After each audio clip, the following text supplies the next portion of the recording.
Kita pakai kental manis ya, bukan kental asin. Yang banyak, jangan dikit-dikit, biar manis banget.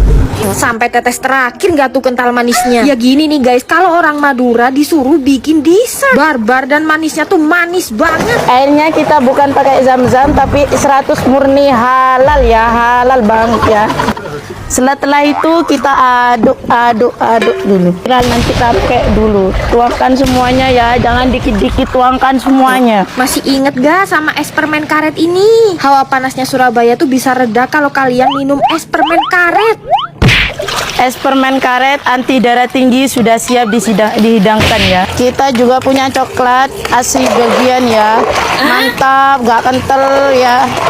Kalau Mimin yang paling favorit ya es permen karetnya yang manis banget. Ya nggak apa-apa kan kalau minumnya sekali-kali. Soalnya rasa es permen karet di sini tuh ngangenin banget guys. Yummy. Better kalian samperin es permen karet 2320 yang pusat ya di Sidodadi Surabaya. Es permen karet anti darah tinggi.